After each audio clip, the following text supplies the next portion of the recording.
A recent report shows that only 13% of security pros prioritize the user experience when creating cyber safety measures. Ivanti Senior Vice President David Sheppard is here tonight to dive into this cybersecurity challenge for us. Hi, David. How are you? Hey, good, thanks. Yeah, thanks for being here. So tell us about this latest survey and some of the findings people might be surprised to hear. Yeah, we were at Ivanti, we were really keen to try and find out what companies were doing to strike a balance between securing the company environment, but also giving the users a positive experience. So we went out, we talked to 20,000 IT professionals, executives, IT leads, security experts.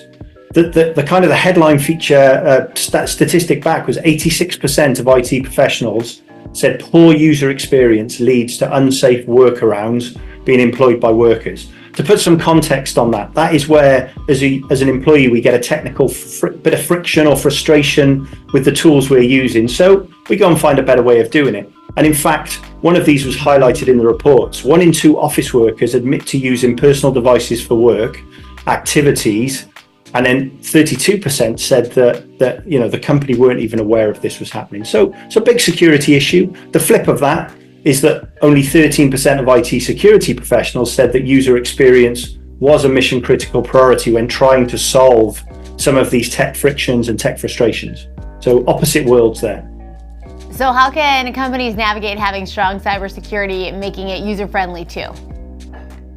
Yeah, we see that at Ivanti as a time thing, giving time to teams to get together, security teams talking to the teams that are responsible for user experience.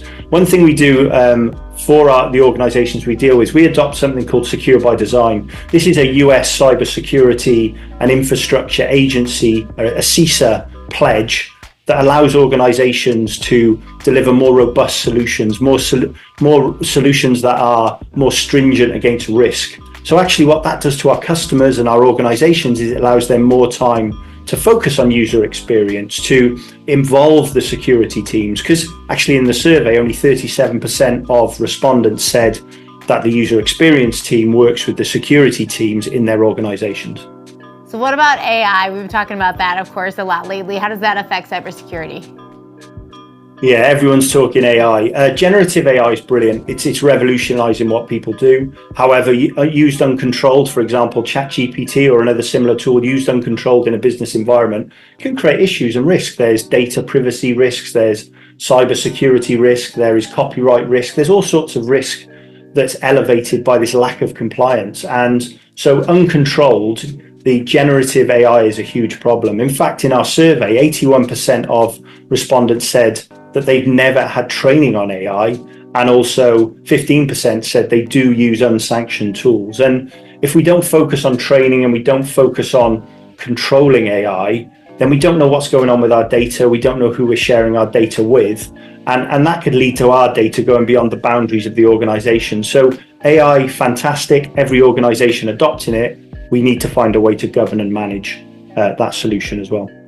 So what can consumers do to ensure they're safe online and to stay away from the latest cyber attacks?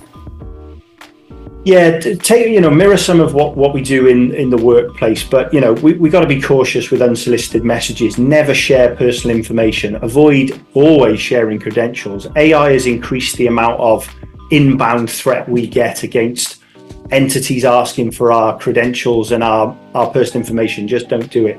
Passwords, keep them strong, keep them long in length, make them as random as possible, and try to use multiple character sets from the keyboard, so it makes it more difficult.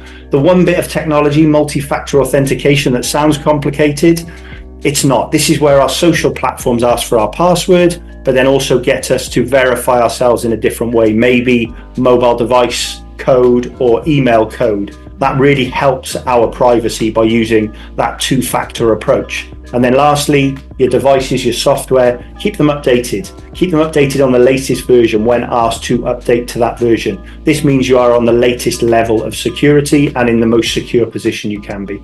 All right, where can we go to get some more information on this? You can get all this at avanti.com/secured experience. You get the report and you can get so much more information as well. Awesome. Well, thank you so much for all of this tonight, David. Thank you. Appreciate the time. We'll be right back with more Good Day Stateline.